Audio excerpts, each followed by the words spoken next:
وحده لا شريك له ونشهد أن سيدنا ومولانا محمدا عبده ورسوله صلى الله تعالى عليه وعلى آله وأصحابه وأزواجه وأهل بيته وذرياته وأحبائه أجمعين. أما بعد فقد قال الله تبارك وتعالى في كلامه الكريم: أعوذ بالله من الشيطان الرجيم. بسم الله الرحمن الرحيم. يا أيها الذين آمنوا اتقوا الله وكونوا مع الصادقين. صدق الله مولانا العظيم وبلغنا رسوله النبي الكريم الأمين، ونحن على ذلك من الشاهدين والشاكرين والحمد لله رب العالمين. قال الله تعالى في شان حبيبه الكريم في مقام آخر: إن الله وملائكته يصلون على النبي يا أيها الذين آمنوا صلوا عليه وسلموا تسليما. اللهم صل على سيدنا مولانا محمد وآله وأصحابه وبارك وسلم عليه. سلموا يا قوم بل صلوا على صدر الأمين مصطفى ما جاء إلا رحمة للعالمين. درود شریف بلند آواز. اللهم صل على سيدنا ونبينا ومولانا محمد وآله وأصحابه وبارك وسلم عليه. اللہ تعالی جل جلالہ ومن والہ جے پاک کلام ماں ایک آیت کریمہ اواں بزرگن دے آڈو موں تلاوت کئی آ، جن جو ترجمو ہی آہے اللہ تعالی ارشاد فرمائے تو: اے ایمان وارو اللہ تعالی کھان ڈجو ऐं सचन बाननि सां गॾु। हिन आयत करीमा मां अल्लाह ताला जे नेक ऐं साले ऐं सचन बाननि सां गॾु हुजण जो हुकुम क़ुरान मजीद मां मिले थो। गोया अल्लाह ताला जल जलालहू अमन वालहू पंहिंजे बंदनि जे मथां इहा ॻाल्हि लाज़िम कई आहे त मुंहिंजा बाना नेकनि जी सोहबत अख़्तियार कनि। इन जे करे त सोहबत खे वॾो असर हूंदो आहे। नबी करीम सल्लल्लाहु अलैहि वसल्लम जे सहाबा किराम जो मक़ाम ऐं मर्तबो बि सोहबत जे करे ई बुलंद आहे। सहाबा किराम खे सहाबी सोहबत जे करे चयो वियो आहे, ऐं जेको सहाबा किराम खे नबी करीम सल्लल्लाहु अलैहि वसल्लम जे सोहबत मां फैज़ मिलियो सो कंहिं ॿी ॻाल्हि इबादत, रियाज़त, ज़ुहद, तक़वा ऐं परहेज़गारी मां एतिरो कोन मिलियो जेतिरो सोहबत मां। इन जे करे अल्लाह ताला जल जलालहू अमन वालू पंहिंजनि बाननि खे इरशाद फरमायो आहे: ऐं ईमान वारो अल्लाह खां डिॼो ऐं अल्लाह जे सचनि बाननि सां गॾु। असांजे इस्लाम जी तारीख़ असांखे ॿुधाए थी त जन बि माण्हुनि अल्लाह जे बाननि सां सोहबत अख़्तियार कई आहे उहे नेक बि थिया, ज़ाहिद बि थिया, मुत्तक़ी परहेज़गार बि थिया, पर ख़ुसूसन उन्हनि ते सोहबत इहो असर कयो जो उहे वरी गुमराह। पर इहे बि तारीख़ में वाक़िआ असांखे मिलनि था जन मां इहो बि साबित आहे त जन माण्हुनि पंहिंजे मुंहुं ज़ुहद ऐं तक़वा ऐं परहेज़गारी बग़ैर कंहिं सोहबत जे अख़्तियार कई, अगरचे उन्हनि खे अल्लाह ताला जे फज़लो करम सां ज़ुहद, तक़वा, परहेज़गारी नसीब थिया, पर आख़िर में उहे कंहिं न कंहिं चकर में अची गुमराह थी विया। अल्लाह ताला जे नेकनि बाननि जे सोहबत जो इहो असर हूंदो आहे, उनखे ज़ुहद तक़वा त मिलंदो आहे, पर आईंदा ज़माने में हू गुमराही खां बची पवंदा आहिनि, कंहिं बि तरह हू गुमराह न थींदा आहिनि। छो त सोहबत इंसान खे हर तरह सां पाक ऐं मुनज़्ज़ह करे छॾींदी आहे, हुन में कंहिं बि क़िस्म जे को गुमराही जो शक शाइबो न हूंदो आहे। इन जे करे अल्लाह ताला जल जलालहू अमन वालू इरशाद फरमायो: या अय्युहल्लज़ीना आमनू इत्तक़ुल्लाह वकूनू मअस्सादिक़ीन। सोहबत जा तमामु घणा वाक़िआ आहिनि जंहिं सोहबत पंहिंजे सोहबतुनि ते रंग लॻायो आहे। अॼु मां अव्हां जे साम्हूं अॼोकी हिन महफ़िल में सोहबत जो हिकिड़ो अजीब ग़रीब इस्लाम जे तारीख़ जो वाक़िओ पेश करणु चाहियां थो, जेको हज़रत अबू यज़ीद बिस्तामी रहमतुल्लाह ताला अलैहि जे ज़ात बाबरकात सां उहो वाक़िओ ताल्लुक़ रखे। हिन खां अॻु में मूं इहो वाक़िओ कंहिं ॿी महफ़िल में ज़िक्र कयो आहे, लेकिन उहो मामिलो ऐं वाक़िओ चूंकि अधूरो हो, दोस्तनि जे इसरार ते त इनखे मुकमिल तरह बयानु कयो वञे, अॼोकी महफ़िल में मां इरादो कयो आहे अल्लाह ताला ते भरोसो रखी त मां तव्हांजे ख़िदमत में उहो मुकमिल वाक़िओ बयानु कयां ऐं सोहबत जे असर जो तव्हांजे आॾो मां हिकिड़ो मिसाल पेश कयां त ॾिसो अल्लाह ताला जे बाननि जी सोबत छा असर कंदी आहे। सभ खां पहिरियां हज़रत अबू यज़ीद बिस्तामी रहमतुल्लाह अलैह जो मुख़्तसर तारुफ़, उन खां बाद वाक़ियो दुरूद शरीफ़ बुलंद आवाज़ सां पढ़ंदा हलो। अल्लाहुम्मा सल्लि अला सय्यिदना व नबियना व मौलाना मुहम्मदिन व आलिहि व अस्हाबिहि व बारिक व सल्लिम अलैहि। हज़रत अबू यज़ीद बिस्तामी रहमतुल्लाह अलैह खे आम तरह सां माण्हू बुस्तामी चवंदा हुआ, लेकिन इहो लफ़्ज़ ग़लति आहे। असल लफ़्ज़ आहे बिस्तामी। बिस्ताम हिकिड़ो शहर हो, उन जे तरफ़ हज़रत साईं जी निस्बत आहे ऐं अबू यज़ीद हुननि जो कुनियो आहे। नालो संदन तैफूर आहे। संदन वालिद जो नालो ईसा हो ऐं संदन ॾाॾे जो नालो सरोशान हो। संदन ॾाॾो सरोशान शुरू में मजूसी हो ऐं उहो बाद में वरी मुसलमान थियो। हज़रत तैफूर बिन ईसा यानी हज़रत अबू यज़ीद बिस्तामी रहमतुल्लाह अलैह जा ॿ भाउर हज़रत अली ऐं हज़रत आदम, उहे बि वॾा आबिद ऐं ज़ाहिद नेक बाना अल्लाह जा थी गुज़रिया आहिनि। संदुसि ॾाॾो जॾहिं मुसलमान थियो हो त अल्लामा ज़हबी सियर आलाम नुबला में लिखियो आहे त संदुसि ॾाॾे सरोशान हज़रत इमाम जाफ़र सादिक रज़ी अल्लाह ताला अन्हु सां मुलाक़ात कई हुई ऐं उन्हनि खां नबी पाक अलैहिस्सलाम जूं हदीसूं बि रिवायत। बायज़ीद बिस्तामी रहमतुल्लाह ताला अलैह जे लाइ इहो मशहूर आहे, अल्लामा ज़हबी लिखियो आहे, हिकिड़े माण्हू हुनखे चयो त क़िबला असां ॿुधो आहे त तव्हां हवा में उॾरंदा आहियो। हज़रत बायज़ीद बिस्तामी रहमतुल्लाह अलैह जवाब ॾिनो, अय्यु अजूबतुन फी हाज़ा व हाज़ा तैरुन याकुलुल मैतत यमुरु फिल हवा। पाण फरमाया कहिड़ी वॾी ॻाल्हि आहे जेकॾहिं मां हवा में उॾयुसि त कहिड़ो कमाल नाहे। ही पखी जेके हराम खाईंदा आहिनि, हराम खाइण जे बावजूद बि उॾरंदा आहिनि, पोइ कहिड़ो वलीअ थोरा थी विया। इहा संदन कसर नफ़्सी हुई ऐं संदन इहो सबक़ हो त ज़ाहिरी करामात ऐं उॾरण जे मथां को भरवसो न करे। असल में अल करामत फ़ौक़ल इस्तिक़ामत, अल इस्तिक़ामत फ़ौक़ल करामत संदन मक़ूलो आहे त माण्हू करामत न ॾेखारे बल्कि शरीयत मुहम्मदी अला साहिब सलात वसलाम जे मथां सही नमूने सां इस्तिक़ामत करे ॾेखारे थो। इस्तिक़ामत करामत खां मथे आहे। संदन हिकिड़ो अजीबो ग़रीब वाक़ियो आहे, उहो आउं तव्हांजे आॾो हिते तफ़सील सां बयानु करणु चाहियां थो। हक़ीक़त में हिन वाक़े जो रावी मशहूर हिकिड़ो बुज़ुर्ग आहे शेख शुआइब नाले। हुन वाक़ियो बयानु कयो आहे त हज़रत बायज़ीद बिस्तामी रहमतुल्लाह ताला अलैह जेको आबिद ऐं ज़ाहिद ऐं अल्लाह ताला जो नेक बानो हो, सारी ज़िंदगी हुन ख़ुदा जे इबादत में गुज़ारी। ईअं सम्झो शाह साहिब रहमतुल्लाह ताला अलैह जे बक़ौल त शहर जो ही मज़हब दुरूद पढ़ो त मां तव्हांखे अर्ज़ करे छॾियां। अल्लाहुम्मा सल्लि अला सय्यिदना व नबियना व मौलाना मुहम्मदिन व आलिहि व अस्हाबिहि व बारिक व सल्लिम अलैहि। असांजे सिंध जो कामिल वलीउल्लाह हज़रत शाह अब्दुल लतीफ़ हिताई साहिब रहमतुल्लाह अलैह अहिड़नि अल्लाह जे बाननि जे लाइ फरमाए थो, वौजम में सब वथण यार कारण जत जे वल्लाहु बिकुल शैइन मुहीत। हीअ आर्याणी ओहञाण सब में पुनू पाण किन्हे ॿियो बरो चरे। अल्लाह जा बाना वथाण वोड़ींदा हुआ छाजे लाइ? पंहिंजे रब जी इबादत जे लाइ। उन्हनि जो इहो ख़्यालु हूंदो त वल्लाहु बिकुल शैइन मुहीत, अल्लाह ताला हर शइ जे मथां इहाते फरमाइण वारो आहे। तंहिंजे करे ख़ुदा जा बाना पंहिंजे रब जी इबादत में पंहिंजी ज़िंदगी गुज़ारींदा हुआ। हमेशह हमेशह बरन पटन में वेही ख़ुदा जी इबादत में मसरूफ़ रहंदा हुआ। शाह साहिब रहमतुल्लाह अलैह अहिड़नि जे लाइ फरमायो आहे, जित न पखी पेर तित टिमके बाहिड़ी ॿियो ॿारींदो केरु खाहोड़ की अखीर रे। हज़रत बायज़ीद बिस्तामी रहमतुल्लाह ताला अलैह भी उन्हनि बुज़ुर्गनि मज़ा हो जो सारियूं रातियूं जागी पंहिंजे रब खे रिझाईंदो हो। हिकिड़ी राति उन बुज़ुर्ग जो वाक़ियो आहे, जीअं मां तव्हांजे आॾो ॿुधायो आहे त रावी शेख शुएब फरमाए थो त हज़रत साहब पंहिंजे बिस्तरे ते आरामी हा, इबादत करे करे सुता।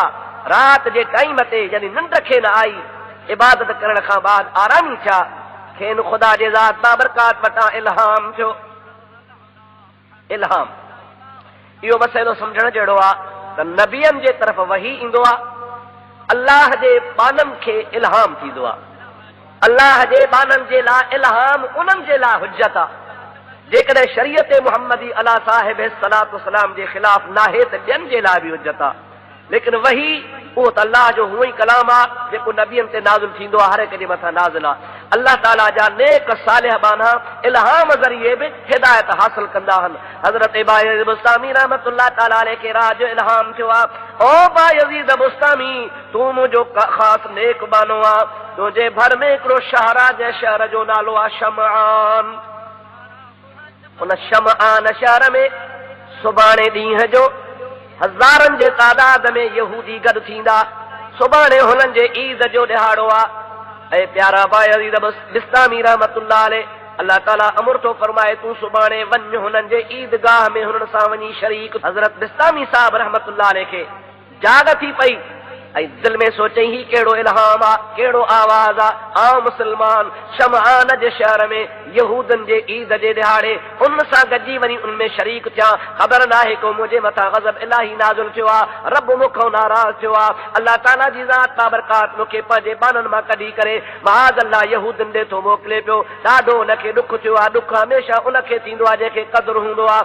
हज़रत साईं खे वरी निंड अची वई आहे, वरी ॿियो दफ़ो इल्हाम थियो आहे, टियों दफ़ो थियो आहे, टे दफ़े इल्हाम में वज़ा थी आहे। ऐं मुंहिंजा प्यारा बाना मां तोखे पंहिंजनि बाननि में शुमार फरमायो आहे, तूं मूंखे सभिनी खां वधीक प्यारो आहे। तुंहिंजे वञण में हिकमत आहे, दीन इस्लाम जो फ़ाइदो आहे। तूं वञ, मां रब तुंहिंजो मुहाफ़िज़ आहियां। हज़रत बिस्तामी साहब, हज़रत अबू यज़ीद बिस्तामी रहमतुल्लाह ताला अलैहि सुबुह जो थिया, यहूदनि वारो लिबास पाए शहर शमआन में उन्हनि जे ईदगाह में यहूदनि सां गॾिजी वञी ईद नमाज़ जो इंतज़ार करण लॻा। काफ़ी देर गुज़रण खां बाद में जंहिंमहिल ईदगाह भरिजी वियो, हज़ारनि जे तादाद में यहूदी गॾु थिया। हुननि जो राहिब, हुननि जो पादरी, हुननि जो मौलवी, हुननि जो आलिम ख़ुतबे पढ़ण ईद पढ़ण जे लाइ जीअं जो ईदगाह में पहुतो, पहुचण खां बाद में बि ख़ुतबे पढ़ण जे लाइ शुरूआत कयईं त हुनजी ज़ुबान बंदि थी वई, गोया हुन जे ज़ुबान ऐं वात जे मथां लगाम अची वियो हुजे। हेॾे होॾे वाझाइण लॻो। काफ़ी देर ताईं बि सारी महफ़िल जो जाइज़ो वठण लॻो, पर हुनजी ज़बान कान पई उथले। आख़िरकार माण्हू तंग थी हुनखे चवण लॻा, ऐं असांजा मौली साहब, ऐं असांजा राहब, छो भला सुबुह खां सवेर असांखे इंतज़ार कराए कराए देर सां पहुतो आहे, पहुचण खां बाद बीठो आहे, बीहण खां बाद में तुंहिंजी ज़बान बंदि आहे, काफ़ी टाइम गुज़री वियो आहे, ॻाल्हाए नथो सघीं, ॻाल्हि कहिड़ी आहे। यहूदनि जो राहब चवण लॻो आहे, छा कयां, नथो ॻाल्हाए सघां, मुंहिंजे ज़ुबान खे हिकिड़े मुहम्मदी बंदि करे छॾियो आहे। मां सम्झां थो असांजे हिन महफ़िल में को मुहम्मदी वेठो आहे, असांजे इम्तिहान जे लाइ आयो आहे, असांखां कुझु मज़हब जे बारे में, असांजे मज़हब जी सचाई ॾिसण जे लाइ आयो आहे। उहो हिकिड़े मौजूदु आहे, उनजे असर मुंहिंजे मथां एतिरो त असरु कयो आहे जो मां ॻाल्हाए कोन थो सघां, मुंहिंजे ज़ुबान जे मथां लगाम अची वियो आहे। दुरूद शरीफ़ बुलंद आवाज़ सां अल्लाहुम्मा सल्लि अला सय्यदिना व नबियना व मौलाना मुहम्मदिन व आलिहि व अस्हाबिहि व बारिक व सल्लिम अलैहि। जमल यहूदनि जे उन राहब इहा ॻाल्हि कई त यहूदी कावड़ में उथी बीही रहिया ऐं चवण लॻा, ऐं असांजा आलिम उहो असांखे ॾेखार त कहिड़ो आहे, असीं हुनखे क़त्ल करे छॾियो। आलिम यहूदनि जे चयो त न, क़त्ल हुनखे कोन कंदासूं, हुनखे इल्म जे ज़रिए मात कंदासूं। हुनखां हिकिड़ा सवाल थो कयां, जेकॾहिं सवालनि जा जवाब ॾेई वियो त ठीकु, पर जेकॾहिं न ॾेई सघियो त पोइ असां हुनखे क़त्ल करण में हक़ बजानिब आहियूं। इहा ॻाल्हि सभिनि खे क़बूल थी। सभिनि चयोसीं ठीकु आहे, तव्हां सवाल कयो। पर हाणे सुञापे कीअं हज़ारनि जे तादाद में उन्हनि जे लिबास में वेठो आहे, कंहिंखे ख़बर कान्हे कहिड़ो आहे। यहूदनि जे आलिम चयो, ओ मुहम्मदी, तोखे अल्लाह जे ज़ात ऐं प्यारे नबीअ जो कसम आहे, महिरबानी करे ज़ाहिर थी तोखां असां सवाल पुछूं। हज़रत अबू यज़ीद बिस्तामी रहमतुल्लाह ताला अलैहि जमल अल्लाह पाक जो कसम ऐं नालो मुबारक ॿुधो, उथी बीठा त सुभान अल्लाह, हुनजो चेहरो सुभान अल्लाह, अल्लाह जे बाननि जो चेहरो हूंदो आहे। ज़ुकिर अल्लाह, ख़ुदा जे बाननि जो चेहरो मुबारक अहिड़ो त सुहिणो हूंदो आहे जो ॾिसण सां अल्लाह यादि अची वेंदो आहे। ख़ुदा जे बाने ॾे सभिनि अखियूं खणी निहारियो, सभिनि जे मजबूरन ज़ुबान मां गोया सुभान अल्लाह निकिरी पे वियो। आलिम हुनखे चयो, तव्हां चुप थियो, मां हिन खां सवाल थो कयां। ऐं बा यज़ीद, ऐं अबू यज़ीद बिस्तामी, मां तोखां 60 सवाल कंदुसि, पर ईअं कोन थींदो त हिकिड़ो सवाल कयां पोइ जवाब ॾे, ॿियो सवाल कयां पोइ जवाब ॾे, टियों सवाल कयां पोइ जवाब ॾे, ईअं न। मलक मां 60 सुवाल नंबरवार करे वेंदुसि, तूं ख़ामोश थी ॿुध, वरी उन खां पोइ वरी नंबरवार अहिड़े तरीक़े सां तूं जवाब ॾे। हज़रत अबी अज़ीज़ बिस्तामी रहमतुल्लाह ताला अलैह उन्हनि खे चयो, ठीकु आहे, मूंखे तव्हांजे सवालनि जा जवाब ॾियणा आहिनि, भली तव्हां सवाल कयो। उन्हनि जे आलिम सवाल करणु शुरू कया। उन्हनि सवालनि जो तफ़सील मां तव्हांखे पहिरीं उन वांगुरु ॿुधाए थो वञा जहिड़े तरीक़े सां उन यहूदनि जे आलिम 60 सुवाल कया हा। उन 60 सुवालनि खे तव्हां ॿुधो, उन खां बाद में वरी उन जा जवाब हज़रत अबू यज़ीद बिस्तामी रहमतुल्लाह जे ज़बान सां ॿुधो। दुरूद शरीफ़ मुंहिंजे हबीब ते पढ़ंदा हलियो। اللهم صل على سيدنا ونبينا ومولانا محمد وآله وأصحابه وبارك وسلم عليه। परो साल ही आ, उहा हिकु शइ कहिड़ी आ जंहिं जहिड़ी ॿी का शइ न आहे। उहे 2 शयूं कहिड़ियूं आहिनि जन जहिड़ी टीं का बि शइ न आहे। 3 शयूं कहिड़ियूं आहिनि जन जहिड़ी चौथी शइ का बि न आहे। 4 शयूं कहिड़ियूं आहिनि जन जहिड़ी 5 शइ न आहे। 5 शयूं कहिड़ियूं आहिनि जन जहिड़ी 6 शइ न आहे। 6 शयूं कहिड़ियूं आहिनि जन जहिड़ी 7 शइ न आहे। 7 शयूं कहिड़ियूं आहिनि जन जहिड़ी 8 शइ न आहे। 8 ॼणा केरु आहिनि जन जहिड़ो नाओ न आहे। 9 सवाल 9 शख़्स कहिड़ा हुया जन जहिड़ो 10 न हो। 10 सवाल 10 शयूं कहिड़ियूं आहिनि जन जहिड़ी 12 शइ का 11 शइ का बि न आहे। 11 सवाल 12 शयूं ॿुधायो जन जहिड़ी का बि शइ न आहे। 12 सवाल 13 ॼणा ॿुधायो।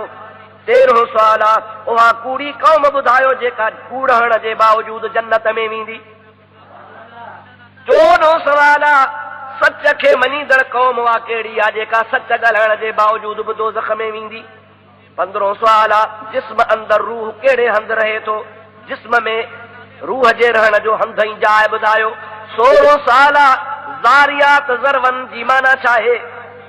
17 साल हामिलात वकरनि जी माना छा आहे, उहे केरु आहिनि। 18 सवाल जारियात युसरन छा आहिनि। 19 सवाल मुक़स्सिमात अमरन केरु आहिनि। 20 सवाल उहा शइ कहिड़ी आहे जेका बिना रूह जे बि साहु खणे थी। दुरूद शरीफ़ बुलंद आवाज़ सां। अल्लाहुम्मा सल्लि अला सय्यदना व नबियना व मौलाना मुहम्मद व आलिहि व असहाबिहि व बारिक व सल्लिम अलैहि। उन खां बाद में 21 सवाल तो करे त जन 14 बेजान शयुनि रब करीम सां कलाम कयो आहे उहे कहिड़ियूं शयूं आहिनि। 22 सवाल उहा कहिड़ी क़बर हुई जेका क़बर वारे खे खणी हलंदी घुमंदी रहंदी हुई। 23 सवाल उहो कहिड़ो पाणी हो जेको न आसमान जो हो न को ज़मीन जो हो। 24 सवाल 4 शयूं ॿुधायो जेके न जिन्ननि मां पैदा थियूं न इंसाननि मां पैदा थियूं न पीउ जे पुठी मां पैदा थियूं न माउ जे पेट मां पैदा थियूं। उन खां बाद 25 सवाल त ज़मीन ते पहिरियों पहिरियों रब्तो कंहिंजो विढ़ो। 26 सवाल उहा कहिड़ी शइ आहे जंहिंखे ख़ुदा ताला ख़ल्क़े पोइ वरी ख़रीद बि कयो। 27 सवाल उहा कहिड़ी शइ आहे जंहिंजो ख़ालिक पाण अल्लाह हुआ उन जे बावजूद उनखे अल्लाह वरी अज़ीम बि चयो आहे। 28 सवाल उहा कहिड़ी शइ आहे जंहिंजो ख़ालिक पाण ख़ुदा आहे पर उनखे अल्लाह ज़बून ऐं कमज़ोर सॼो आहे। 29 सवाल आवाज़नि में बुछड़ो आवाज़ कंहिंजो आहे। 30 सवाल उहा कहिड़ी शइ आहे जंहिंजो ख़ालिक पाण ख़ुदा आहे पर वरी उन बाबति ॿिए खां पुछा बि कयाई। 31 सवाल इहो आहे त भलियूं औरतूं कहिड़ियूं आहिनि। 32 सवाल ॿार कहिड़ा भला आहिनि। 33 सवाल त वहट कहिड़ा भला आहिनि। 34 सवाल जबलनि में भलो जबल कहिड़ो आहे। 35 सवाल महीननि में भलो महीनो कहिड़ो आहे। 36 सवाल रातनि में भली राति कहिड़ी आहे। 37 सवाल तामत छा खे चइबो आहे। 38 सवाल उहो कहिड़ो वण आहे जंहिंमें 12 डार हल हर डार में 3 टारियूं हल हर टारीअ में 5 गुल हल उन्हनि गुलनि जी हालत ही आहे जो 3 गुल सदाई छांव में हल ऐं 2 गुल सदाई उस में हूंदा हल। सराशरी बुलंद आवाज़ सां। अल्लाहुम्मा सल्लि अला सय्यदना व नबियना व मौलाना मुहम्मद व आलिहि व अस्हाबिहि व बारिक व सल्लिम अलैहि। 39 साल उहा बिना रूह वारी कहिड़ी शइ आहे जंहिं ते तवाफ़ फर्ज़ बि कोन हुयो, पर हुन वरी बि काबतुल्लाह जो तवाफ़ कयो हुयो। 40 साल नबी केतिरा हल ऐं उलुल अज़म रसूल उन्हनि में घणा हल। 41 साल उहे 4 शयूं जंहिंजो असुल हिकु आहे, पर उन्हनि जो रंग ऐं मज़ो मुख़्तलिफ़ आहे से ॿुधायो। 42 साल नकीर छा आहे, 43 साल कितमीर छा आहे, 44 साल फतील छा आहे, 45 साल सुंद छा आहे, 46 साल लबद छा आहे, 47 साल तम छा आहे, 48 साल गदह आवाज़ में छा चवंदो आहे, 49 साल त ढगो रंभ में छा चवंदो आहे, 50 साल त कुतो भौंकंदो आहे त छा चवंदो आहे, 51 साल त घोड़ो हिणक में छा चवंदो आहे, 52 साल त मोर ॿोली में छा चवंदो आहे, 53 साल त उठ आवाज़ में छा चवंदो आहे, 54 साल त हिकिड़ो अहिड़ो बि आहे जो न जिन आहे न इंसान आहे, पर उन ॾांहुं अल्लाह ताला वही फरमाई आहे उहो ॿुधायो। 55 साल चित्र ॿोलीअ में छा चवंदो आहे, 56 साल बुलबुल आवाज़ में छा थी चवे, 57 साल ॾेडर आवाज़ में छा चवंदो आहे, 58 साल जंहिंमहिल डंढोरो पिटियो वेंदो आहे यानी ऐलान जे लाइ को साज़ वॼायो वेंदो आहे, उन डंढोरे मां कहिड़ो आवाज़ निकिरंदो आहे। 59 साल राति ऐं ॾींहुं जॾहिं वेंदा आहिनि त काॾे हलिया वेंदा आहिनि। 60 आख़िरी साल त इस्म आज़म छा आहे। हाणे इहे सवाल तव्हां ॿुधा अल्लाह जे तवक्कल ते। हाणे जवाब ॿुधो, दुरूद मुंहिंजे आका ते पढ़ंदा हलिजो। वरी मुंहिंजे हबीब ते दुरूद, अल्लाहुम्मा सल्लि अला सय्यदना व नबियना मौलाना मुहम्मद व आलिहि व अस्हाबिहि व बारिक व सल्लिम अलैहि। अल्लाह ताला जे बाने हथड़ा कया। अल्लाहुम्मा अंत शाहिद अला मा तक़ूलून व अंतल मुस्तआन व अलैका तुकलान। ऐ मुंहिंजा मौला तूं सभु कुझु मुंहिंजे हाल खां वाक़िफ़ आहीं ऐं ही मूंखां जेके सुवाल करे रहिया आहिनि उन्हनि सभिनि जे बारे में तो ते तवक्कल कयां थो ऐं तोखां मदद घुरां थो। मूंखे तौफ़ीक़ अता फरमाए त मां जवाब ॾियां। अल्लाह ताला जी जमल मदद पंहिंजे ॿारनि सां शामिल हाल थी पवंदी आहे त ख़ुदा ताला जी ज़ात बाबरकात पंहिंजे ॿारनि खे उहो इल्मु अता फरमाईंदो आहे जंहिं इल्म खे लुदनी इल्मु चयो वियो आहे। मिल्लतुन्ना हुन जो क़ुरान पाक में ज़िक्र ईंदो आहे। उहो लुदनी इल्मु अहिड़ो हूंदो आहे जो न कंहिं उस्ताद खां मिलंदो आहे न कंहिं मदरसे मां मिलंदो आहे। दारिफ़ रूमी फरमाइनि था औलियारा हक़ न दे इल्मे नसीब बेकिताबो बेहिसाबो बेअदीब। अल्लाह वान खे ख़ुदा ताला बिना उस्ताद जे बिना किताब जे इल्मु ॾींदो आहे, अहिड़ो ॾींदो आहे जो इन इल्म जो मुक़ाबिलो कोन कंदो आहे। इल्मु अहले दिल न अज़े मकतब बवद बल्कि अज़े तलकीन खास रब बवद। अल्लाह वारनि जो इल्मु बिना उस्ताद जे हूंदो आहे, वो अल्लाह जे तलकीन सां हूंदो आहे। अल्लाह जे बाने जमल दुआ घुरी अल्लाहुम्मा अंत शाहिद अला मा तक़ूलून व अंतल मुस्तआन व अलैका तुकलान। उन खां पोइ जवाब शुरू थो करे नंबरवार चवे तो अदा तो चयो आहे पारी शइ जंहिं जहिड़ो को ॿियो कोन्हे उहो अल्लाह ला शरीक लहू फहुवल्लाहुल वाहिदुल क़हार। उहा हिकिड़ी ज़ात आहे जंहिं जहिड़ो ॿियो को बि कोन्हे को ला शरीक रब्बा वाहिदा वाहिदुल क़हार आहे।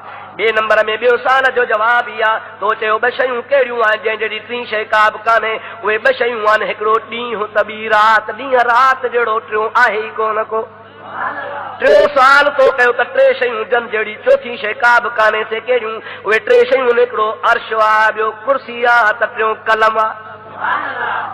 चौथे सवाल जो जवाब तो चयो चार शयूं जन जहिड़ी पंजी शइ कान्हे। उहे चार किताब ज़बूर आहे, तौरेत आहे, अंजील आहे, क़ुरान आहे। ज़बूर दाऊद नबीअ ते लथो, तौरेत हज़रत मूसा ते लथो, इंजील हज़रत ईसा ते लथो ऐं क़ुरान मुंहिंजे मिठे मुहम्मद मुस्तफ़ा ते लथो। हिकिड़े शाइर फरमायो आहे तौरेत बर ईसा, इंजील बर ईसा, व तौरेत बर मूसा, शुद्ध महव बयक नुक़्ते फुरक़ान मुहम्मद। तो अल्लाह ताला जी ज़ात बाबरकात इंजील ईसा ते नाज़िल कयो, तौरेत मूसा ते नाज़िल कयो, ज़बूर दाऊद ते नाज़िल कयो, पर क़ुरान पाक जी हिकिड़ी आयत लथी, हिकिड़ी आयत लहण सां सभु किताब मनसूख़। हेॾा पंजो सवाल तो पुछो हो, पंज शयूं जन जहिड़ी छहीं शइ का बि कान्हे, उहे पंज वक़्त नमाज़ जा आहिनि। छहों साल आहे तो चयो छह शयूं कहिड़ियूं जन जहिड़ी सतीं शइ न आहे। उनजे लाइ मां तोखे ॿुधायां तो छह ॾिहाड़ा आहिनि। अल्लाह ताला कुरान पाक में फरमाया वलक़द ख़लक़ना अस्समावाति वल अर्द वमा बैनहुमा फी सित्तति अय्याम। अल्लाह ताला फरमाया असां आसमाननि खे ज़मीननि खे ऐं जो कुझु उन्हनि जे विच ते आहे 6 ॾींहनि में पैदा कयो हो। तुंहिंजे 6 साल जो जवाबु इहो आहे तो चयो 6 शयूं कहिड़ियूं जंहिं जहिड़ी सतीं कान्हे, उहे 6 ॾिहाड़ा आहिनि जंहिंमें अल्लाह पाक काइनात पैदा फरमाई। 7 सवाल जो जवाब ई आहे तो चयो 7 शयूं कहिड़ियूं जन जहिड़ी 8 शइ न आहे, उहे 7 ज़मीनूं हल जंहिंजे लाइ क़ुरान तो चवे अल्लज़ी ख़लक़ सबअ समावाति व मिनल अर्दि मिस्लहुन्न। रब करीम जी ज़ात बाबरकात हुआ जंहिं 7 आसमान पैदा कया हल ऐं उन्हनि जहिड़ियूं 7 ज़मीनूं बि अल्लाह ताला पैदा कयूं। 7 शयूं इहे आहिनि जंहिं जहिड़ी 8 शइ आहे ई कान का। तो चयो 8 ॼणा उहे केरु आहिनि जन जहिड़ो नाओ कोन आहे, से 8 हामिलीन अर्श आहिनि। अल्लाह ताला फरमायो आहे फयहमिल अर्श रब्बिक फौक़हुम यौमइज़िन समानियह। रब करीम जी ज़ात बाबरकात जे अर्श मुअल्ला खे क़यामत जे ॾिहाड़े 8 मलाइक सगोरा खणंदा, दुरूद शरीफ बुलंदा हुआ। 9 फसादी हा जन साले अलैहिस्सलाम खे क़त्ल करण जी साज़िश कई हुई। 10 सवाल जो जवाब आहे तो चयो आहे 10 शयूं जन जहिड़ी 11 शइ न आहे से छा आहे।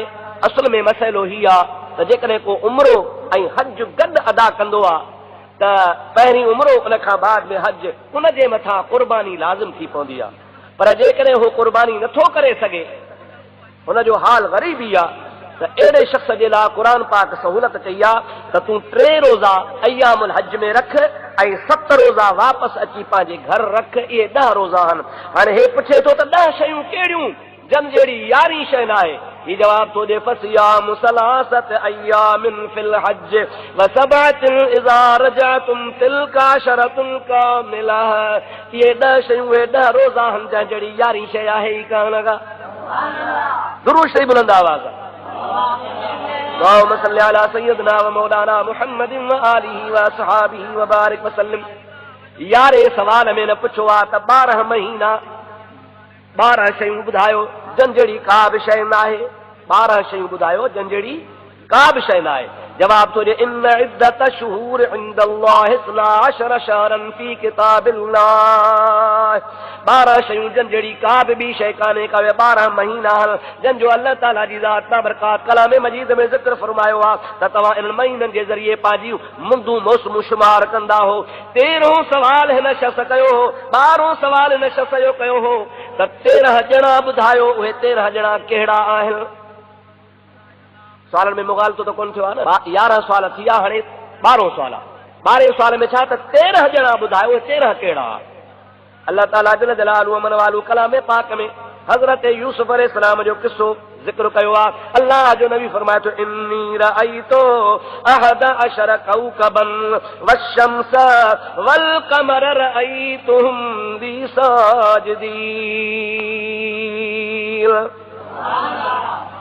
यूसुफ अलैहिस्सलाम पंहिंजे वालिद खे चयो साईं बाबा मूं ख्वाब लधो आहे त 11 सितारा सिज ऐं चंड 11 ऐं 2 थिया 13 इहे मूंखे सजदो करे रहिया आहिनि। याकूब अलैहिस्सलाम फरमाया या बुनैया ला तक़सुस रुअयाका अला इख्वतिक फयकीदू लक कैदा। भाइरनि खे इहा ॻाल्हि न ॿुधाइजां, तुंहिंजे लाइ सिट सिटींदा, साज़िश कंदा। किसो याकूब यूसुफ अलैहिस्सलाम जो लंबो तफ़सीली आहे। आख़िरकार अल्लाह ताला उहो ख्वाब सचो कयो।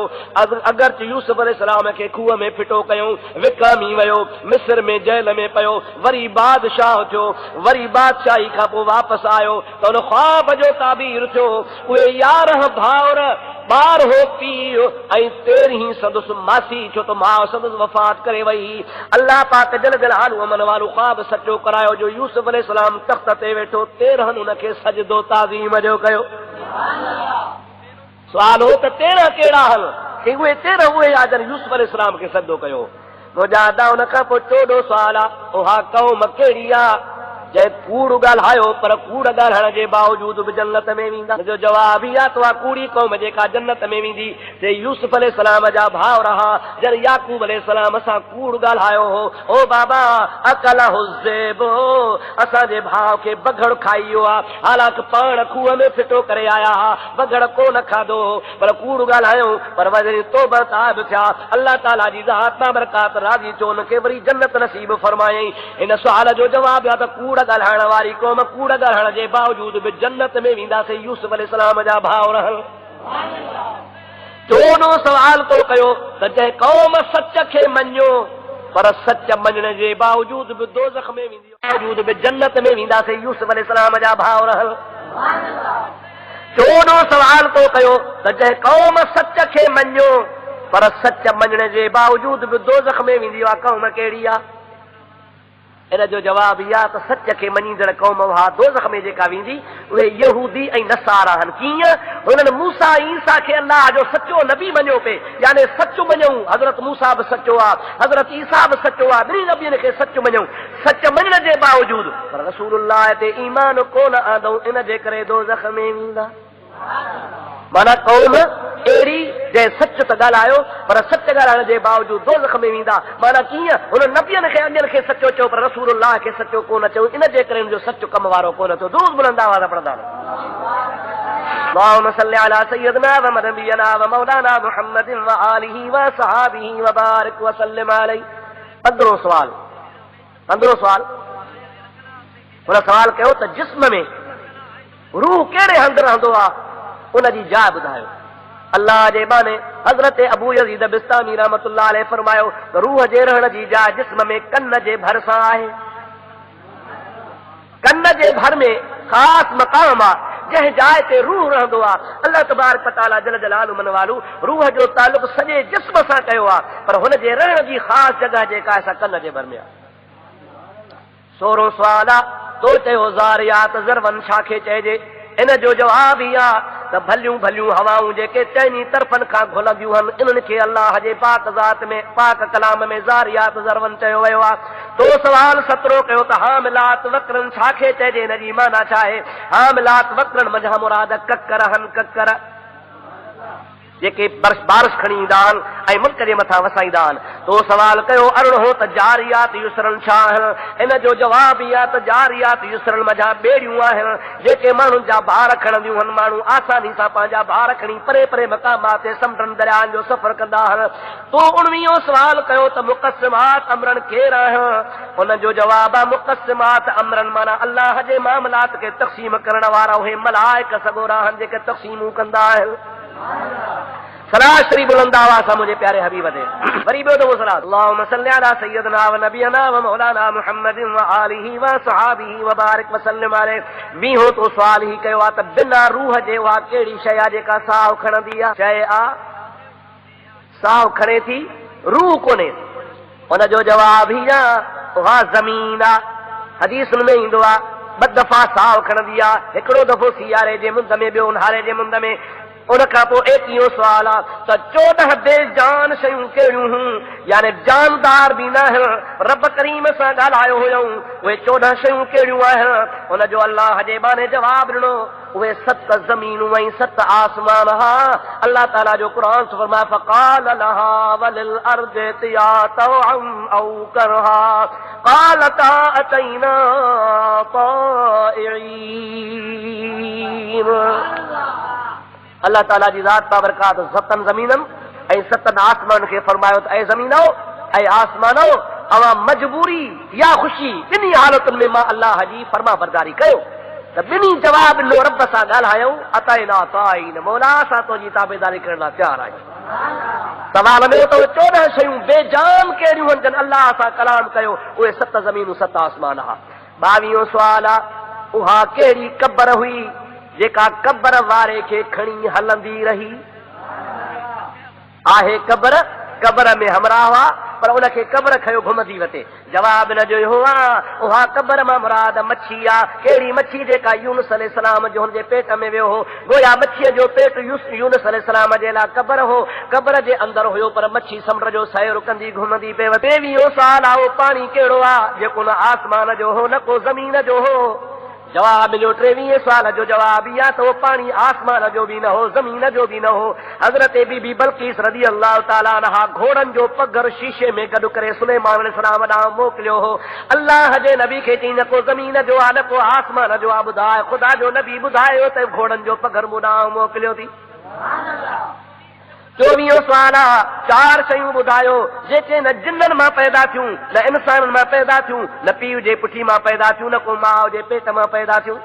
आहिनि 4 शयूं पर उहे कहिड़ियूं आहिनि? जवाब मिलियो 4 शयूं ही आहिनि जेके न को जिन्ननि मां पैदा थियूं न को इंसाननि मां पैदा थियूं न को पीउ जे पुठीअ मां पैदा थियूं न को माउ जे पुठीअ मां। पहिरीं शइ आहे इस्माइल अलैहिस्सलाम जो घेटो, 2 नंबर में साल अलैहिस्सलाम जी चाची, 3 नंबर में हज़रत आदम अलैहिस्सलाम, 4 नंबर में बीबी हवा। ये अहिड़ियूं शयूं आहिनि 4 जेके न जिन मां पैदा थियूं न इंसान मां न पीउ जे पुठीअ मां न माउ जे पेट मां। उन खां पोइ 25 सुवाल आहे ज़मीन ते पहिरों कंजो रत हारियो वियो। जवाब चई त पहिरों रत हाबील जो हारियो वियो। छाजे करे? त हाबील खे पंहिंजे सॻे भाउ काबील हसद जे करे क़त्ल कयो हो। 26 सुवाल आहे उहा कहिड़ी शइ आहे जंहिंखे ख़ुदा ताला ख़ल्क़े वरी पोइ ख़रीद पाण कयो? ख़ालिक बि पाण, खरीदण वारो बि पाण। उनजो जवाब आहे अल्लाह पाक मोमिन जी जान पैदा कई आहे, पैदा करे वरी ख़रीदार पाण बणियो आहे। इन्नल्लाह इश्तरा मिनल मुमिनीन अनफुसहुम व अमवालहुम बिअन्न लहुमुल जन्नह। ख़ुदा ताला जी ज़ात बाबरकात फरमाए थो मां रब करीम मोमिननि सां वापार कयो आहे जो उन्हनि खां मूं ख़रीद कयो आहे सदुनि जान खे ऐं मालनि खे। उन्हनि जे एवज़ में मां रब उनखे जन्नत नसीब फरमाईंदुसि। 27 सुवाल आहे उहा कहिड़ी शइ आहे जंहिंजो ख़ुदा पाण ख़ालिक आहे पर ख़ालिक हुजण जे बावजूद ख़ुदा ताला हुनखे अज़ीम चयो आहे? इन जो जवाब ई आहे त ख़ुदा तबारक व ताला मकर खे अज़ीम चयो आहे। इन कैदकुन अज़ीम, ऐं औरतुओ तव्हांजो मकर तमामु वॾो आहे। बाननि जे अफ़आलनि जो ख़ालिक ख़ुदा हूंदो आहे पर अल्लाह ताला जी ज़ात बाबरकात न बाननि औरतुनि जे मकर खे अज़ीम सॼो आहे। जवाब अची वियो। 28 सुवाल आहे उहा कहिड़ी शइ आहे जंहिंजो ख़ालिक ख़ुदा आहे पर उनखे अल्लाह ताला ज़बून बि चयो आहे, कमज़ोर बि चयो आहे, हालांकि ख़ालिक पाण आहे। जवाब इहो आहे अल्लाह ताला फरमाए थो इन औहनल बुयूत लबैतुल अनकबूत। रब पाक जल जलालु मन वालू कोरियर तांजेड़ो नंढड़ो हिकिड़ो जानवर आहे, हुनजो ख़ालिक बि पाण आहे। अल्लाह ताला जी ज़ात बाबरकात हुनजे घर खे हुनजे तानीअ खे तमामु कमज़ोर ऐं ज़बून घर सॼो आहे। जवाब अची वियो। 29 सुवाल आवाज़नि में बिछड़ो आवाज़ कंहिंजो आहे? जवाब नहीं, आवाज़नि में बिछड़ो आवाज़ गॾह जो आहे। इन अनकरल असवात लसौतुल हमीर। 30 सुवाल आहे उहा कहिड़ी शइ आहे जंहिंजो ख़ालिक पाण अल्लाह आहे, ख़ल्क़ण खां पोइ वरी पुछा वरी ॿिए खां पियो पाण करे? जवाब न ॾियो आहे उहा हज़रत मूसा जी लठिया। पुछे पियो मा तिल्क बियमीन कया मूसा। हालांकि हर शइ जो ख़ालिक लठ जो ख़ालिक बि रब आहे पर वरी पुछे पियो मूसा इहो तुंहिंजे हथ में छा आहे? मूसा जवाब ॾियो लठिया टेक ॾींदो आहियां, पापड़ छाणींदो आहियां, बकरियूं चारींदो आहियां। इन सुवाल में हिकमत आहे। सुवाल ला इल्मी जे लाइ कोन हूंदो आहे, इल्म जे बावजूद बि सुवाल कयो वेंदो आहे। ख़ुदा ताला पंहिंजे हिकमतुनि खे पाण ॼाणंदो आहे। 31 सुवाल आहे भलियूं औरतूं कहिड़ियूं आहिनि? जवाब मिलियो भलियूं औरतूं पहिरीं बीबी फातिमतु ज़हरा, 2 नंबर में खदीजतुल कुबरा, 3 नंबर में आयशा सिद्दीका, 4 नंबर में हज़रत बीबी मरियम ऐं 5 नंबर में हज़रत बीबी हवा। 32 सुवाल आहे भला बहर कहिड़ा आहिनि? यानी दरिया भला कहिड़ा आहिनि? कि भला बहर पहिरों बहर सैहून आहे जंहिंखे असां पंहिंजे ज़ुबान में महरान चऊं था, सिंधु दरिया। ॾिसो अल्लाह जे बाने ज़िक्र कयो आहे। उन खां पोइ 2 नंबर में जयहून आहे, जयहून बल्ख जे मुल्क में आहे। 3 नंबर में दजलो आहे जेको बगदाद में वहंदो आहे। 4 नंबर में फुरात आहे जेका कूफे में वहंदी आहे। 6 नंबर में नील नदी आहे जेका मिस्र जे शहर में वहंदी आहे। अल्लाह जो बानो थो चवे 5 बहर भला आहिनि। टेटीहों सवाल भला वहट कहिड़ा, जवाब भला वहट घोड़ा। चोटीहों सवाल जबल में भलो जबल कहिड़ो, चे तूर सीना। पंटीहों सवाल महीननि में भलो कहिड़ो महीनो, चे शहरु रमज़ान अल्लज़ी उन्ज़िल फ़ीहिल क़ुरआन।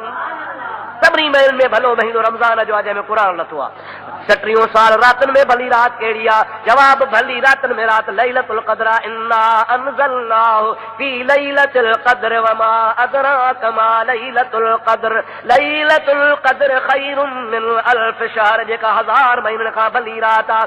उन खां पोइ 37 साल आहे ताम छा खे चइजे, जतो ताम सूर फूकण वारे वक़्त में क़यामत जो नालो आहे। उन खां पोइ वरी ॿियो साल आहे 38 वण कहिड़ो आहे, जंहिंमें 12 डार, हर डार में 30 डारियूं, हर डारीअ में 5 गुल। उन गुलनि जो नमूनो ही आहे जो 3 सदाई छांव में, 2 सदाई उस में। जीअं इहो वण जंहिंमें 12 डार, सो वण साल आहे। 12 डार 12 महीना, हर डार में 30 डारियूं 30 ॾींहं, हर डारी में 5 गुल 5 नमाज़ूं, 2 सदाई उस में, 2 पहरी 3 पहरी, 3 सदाई छांव में, सांझी सोमहणी ऐं फजर। सलाह शरीफ बुलंद आवाज़ अल्लाहुम्मा सल्ली अला सय्यिदना मौलाना मुहम्मद वाली वसल्लम। 39 साल उहा कहिड़ी शइ आहे जंहिं ते तवाफ़ फर्ज़ बि कोन हो ऐं हुई बि बिना रूह जे, पर काबे जो तवाफ़ कयईं। जवाब मिलियो उहा बिना रूह वारी शइ हज़रत नूह नबीअ जी ॿेड़ी ही। अल्लाह ताला जी ज़ात ताबरका जो नबी जॾहिं तूफ़ान ते वियो आहे, हेठि लथो आहे, त ॿेड़ी अल्लाह जे नबीअ जी बैतुल्लाह जा 7 दफ़ा भेरो तवाफ़ करे छॾियो। 7 चक्कर ॿेड़ी का चा, हालांकि उहा बिना रूह जे बि आहे ऐं हुन ते फर्ज़ बि कोन्हे। 40 साल नबी घणा, उलुल अज़म उन्हनि में घणा।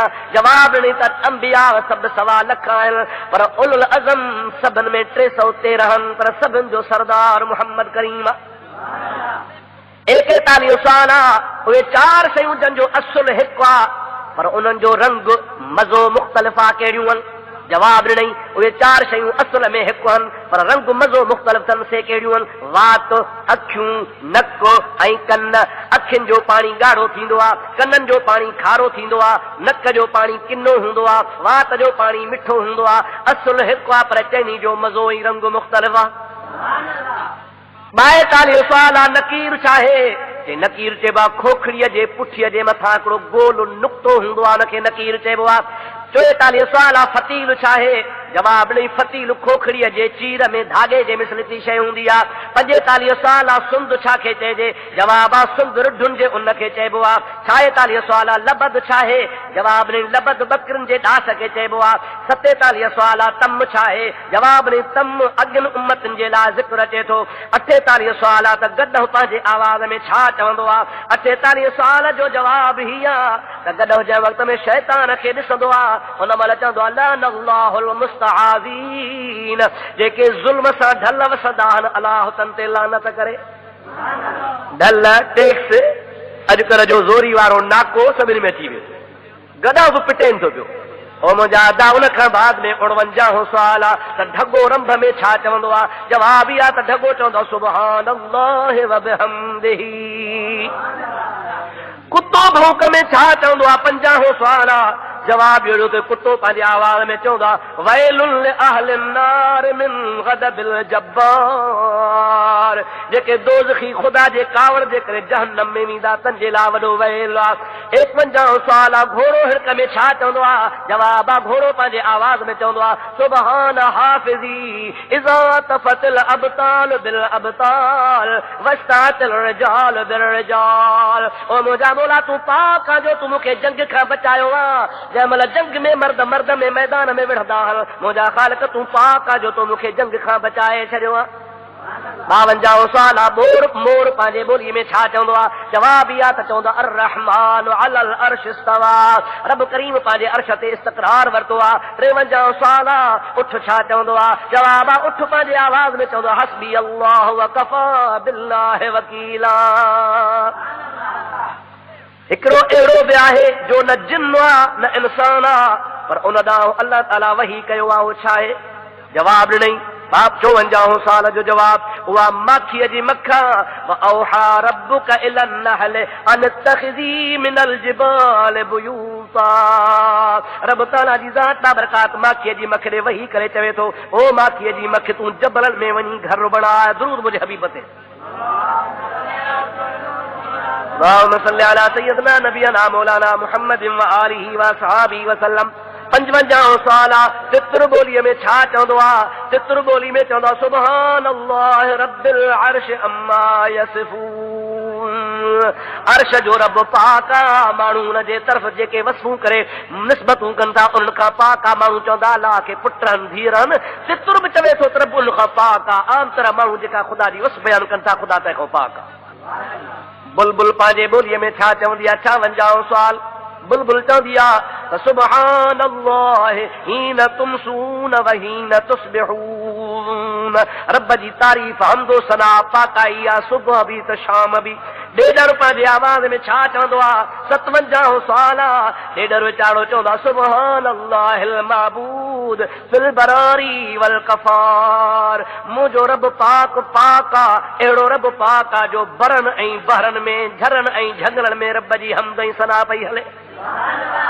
ऐलान वारो डंढोरो वॼाईंदो आहे, वो डंढोरे मां आवाज़ कहिड़ो निकिरंदो आहे? 58 साल जवाब न जो ही आहे त डंढोरे मां आवाज़ निकिरंदो आहे सुभान अल्लाह हक़न हक़न उन्ज़ुर या इब्न आदम फी हाज़िहि दुनिया शरक़न व ग़रबन मा तरा फीहा अबदन यबक़ी। रब पाक हक़्क़ा हक़्क़ा पाक ओ आदम जा बचड़ा ओलह ओभर दुनिया में निहार तोखे को बाक़ी नज़र अचे थो। हर शइ फना है, हमेशह रहण वारो मुंहिंजो रब्बुल आलमीन। 59 साल रात ऐं ॾींहुं केॾांहुं वेंदा हल? जवाब हिन जो इहो आहे त अल्लाह जे इल्म में हूंदा हल। ॿिए कंहिंखे ख़बर कान्हे, न मलाइकनि खे न जिन्ननि खे। राति काॾे वेंदी आहे त ॾींहुं काॾे वेंदो आहे। आख़िरी जेको 60 साल आहे उहो ही आहे। अल्लाह ताला जो बानो फरमाए थो सवाल आहे त इस्म आज़म छा आहे? अल्लाह जो बानो फरमाए थो इस्म आज़म जी का बि हद न आहे, पर ही बि इस्म आज़म आहे व इलाहुकुम इलाहुन वाहिदुन ला इलाहा इल्ला हुवर रहमानुर रहीम। असांजो माबूद हिकिड़ो ई रब आहे ऐं उहो रब करीम आहे जेको रहमान बि आहे रहीम आहे। जंहिंमहिल 60 साल ख़ुदा जे वली ॿुधाए पूरा कया तंहिंमहिल सभिनी जूं आङुरियूं ॾंदे अची वियूं। सभिनि जे आॾो का बि गुंजाइश कान रही। ख़ुदा जे वलीअ फरमायो अञा सुवाल कयो त ॿुधायांव, जे न त मुंहिंजो हिकिड़ो सुवाल आहे मूंखे मुंहिंजे हिकिड़े सुवाल जो जवाबु ॾेई छॾियो। आलिम चयो हाओ हज़रत अबू यज़ीद बिस्तामी रहमतुल्लाह अलैह आख़िरी हिकिड़ो सुवाल कयो, हिकु राजू लखांदा मट। यदा ॻाल्हि ॿुधो, तुंहिंजे 60 सालनि जा जवाब ॾिना अथमि, पर अञा ॿिया 60 सुवाल कंदे त बि ॾींदोसां। मुंहिंजे हिकिड़े सुवाल जो जवाबु ॾे त जन्नत जी कुंजी छा आहे? आलिम ख़ामोश थी वियो, यहूदनि जो राहिब ख़ामोश थी वियो। ठप ठरी वियसि, का वंदी कान ॾिनई, चप पियो चटे, खुशकी चढ़ी वियसि। सभई उथी बीठा, ओ असांजा राहिब, ओ असांजा मौलवी, ओ असांजा रूहानी पेशवा, मानियूं पघारूं हराम करे छॾियूं। असां तोते ख़र्च कया, हुन तोखे 60 सुवालनि जा जवाब ॾिना, तूं हिकिड़े सुवाल जो जवाब नथो ॾी। उहो राहिब चवण लॻो जवाब त अचे थो, पर तव्हां कावड़जी वेंदव कि न कोन कावड़ पासे ते वाइदो कयो ते वाइदो आहे मूंसां गॾु मुतफ़िक़ थींदो, चयो तोसां मुतफ़िक़ थींदासीं। जे भला जेकॾहिं तव्हां मुतफ़िक़ आहियो, वाइदो था कयो, त ॿुधो सवाल अबू यज़ीद बिस्तामी जो आहे त जन्नत जी कुंजी कहिड़ी आहे? अदा जन्नत जी कुंजी आहे ला इलाहा इल्लल्लाह मुहम्मदुर रसूलुल्लाह। जंहिंमहिल उन यहूदनि जे राहिब ईअं चयो आहे त जेके हज़ारे उते राहिब जा मुरीद वेठा, यहूदी वेठा, उहे यक ज़ुबान चवण लॻा ला इलाहा इल्लल्लाह ला इलाहा इल्लल्लाह ला इलाहा इल्लल्लाह ला इलाहा इल्लल्लाह मुहम्मदुर रसूलुल्लाह। जंहिंमहिल सभु मुस्लमान थी विया त उन वक़्तु वरी अल्लाह जे ज़ात बाबरकात वटां इल्हाम थियो, ओ अबू यज़ीद बिस्तामी, इहो ई कमु हो जो मां तोखे यहूदनि जे ईदगाह ॾे मोकिलियो, जो तुंहिंजे हिकिड़े धक सां हज़ारे मुस्लमान बणिजी विया। अहिड़नि जे लाइ छा सां फरमायो रहिया अथई रात सुबुह वींदा साबिरी लो लो मंज लतीफ़ चए कर तन्हीअ जी तात संदी जोगन ज़ात भेरे कंहिं भाग मिड़े अल्लाह तरी फरमायो आहे इत्तकुल्लाह वकूनू मा सादिकीन। शाह साहब अहिड़नि जे लाइ ईअं बि फरमाए थो जा आहीन ओता कुन में ताकी वटन वे हो सामी सफ़र हलिया दूर चिता एॾे हो छॾे सुख साणे हो मथे गंगा गजिया। अल्लाह जे बाननि सॼी ज़िंदगी अल्लाह पाक जे ख़ल्क़ जी ख़िदमत करे दीन जो रंग लगायो आहे। हिन मां हिकिड़े पासे हज़रत बायज़ीद बिस्तामी रहमतुल्लाह अलैहि जी फैज़ ऐं करामत ऐं सोबत जी ख़बर पवे थी ऐं ॿिए नंबर में इन मां इहा बि ख़बर पवे थी त कलमे शरीफ़ जी एतिरी त बरकत आहे जो हिकिड़े कलमे हज़ारनि जे तादाद में यहूदनि खे मुस्लमान बनाए छॾियो आहे। कलमो नबी करीम सल्लल्लाहु अलैहि वसल्लम जे ज़ात बाबरकात जे हदीस मुताबिक़ एॾो फज़ीलत वारो आहे जो पाण करीम फरमायो क़यामत जे ॾिहाड़े 7 ज़मीनूं ऐं 7 आसमान बि जेकॾहिं तारादी जे पुण में रखिया वेंदा ऐं ॿिए पासे कलमे पाक खे रखियो वेंदो त 7 ज़मीनुनि 7 आसमान खां ॻरो थी पवंदो। अल्लाह ताला जे वलियनि जी सोबत काराइती आहे। अल्लाह तबारक व तआला जे वलियनि जी सोबत रंग लॻाईंदी आहे ऐं जेको ख़ुदा जे वलीअ जे सोबत में अची फैज़ वारो थींदो आहे उहो कतई कॾहिं बि गुमराह न थींदो आहे। उनजो फैज़ हमेशह हूंदो आहे। इहो ई बायज़ीद बिस्तामी रहमतुल्लाह अलैहि हो जंहिंजी निगाह सां कई मर्द कई औरतूं जेके गुमराह हा ज़ानी हा शराबी हा सोबत में अचण खां बाद में अल्लाह जा नेक ऐं सालिह बाना बणिजी विया। इन ख़ुदा जे कामिल अकमल ख़ुदा जे प्यारे बानड़े जी वफ़ात 1261 हिजरी में आहे। उन अल्लाह ताला जे कामिल वलीअ जी मज़ार मुबारक बगदाद शरीफ़ जे शहर में आहे। उन अल्लाह तबारक व तआला जे प्यारे बानड़े जो फैज़ एतिरो वसी आहे जो तरीक़त जा साहिब सभई हिन खे चवंदा आहिनि त असांजे तरीक़े वारनि सभिनि जो सुल्तान आहे सभिनि जो बादशाह आहे। उन ख़ुदा जे कामिल बाने हज़रत अबू यज़ीद बिस्तामी रहमतुल्लाह ताला अलैहि जंहिंजो नालो तैफूर बिन ईसा बिन सरोशान हो ऐं इहो अल्लाह जे बाने जो इहो फैज़ हो जंहिं ख़ुदा जे ख़ल्क़ खे तमामु घणो फैज़ वारो बणायो। अल्हम्दुलिल्लाह मूंखे ख़ुशी हिन ॻाल्हि जी आहे त मां हिकिड़ो पुराणो दोस्तनि सां वाइदो कयो हो त अॻे मां हिकिड़ी महफ़िल में सिर्फ़ु 20 सवालनि जा जवाब ॾेई सघियो हुउसि ऐं काफ़ी दोस्तनि जे मुतालबे खां बाद अल्हम्दुलिल्लाह ख़ुदा मूंखे मौक़ो नसीब फरमायो जो मां तमामु 60 सवालनि जा जवाब तव्हां ॾाढो पेश कया आहिनि। उमेद त तव्हां दोस्तनि मां फ़ाइदो वठंदा ऐं मूं गुनाहगार जे लाइ दुआ घुरंदा ऐं दुआ सां गॾोगॾु मुंहिंजे औलाद लाइ बि दुआ घुरंदा। अल्लाह ताला उनखे नेक सालिह आलिम बा अमल बनाए। हर मुस्लमान खे ख़ुदा ताला अल्लाह जे बाननि जी सोहबत नसीब फरमाए। वमा तौफ़ीक़ी इल्ला बिल्लाह व आख़िर दावाना अनिल हम्दुलिल्लाहि रब्बिल आलमीन। اللهم ربنا آتنا في الدنيا حسنة وفي الآخرة حسنة وقنا عذاب النار اللهم ارزقنا حبك وحب حبيبك صلى الله عليه وسلم وحب عمل يقربنا إلى حبك يا الله ربنا تقبل منا إنك أنت السميع العليم وتب علينا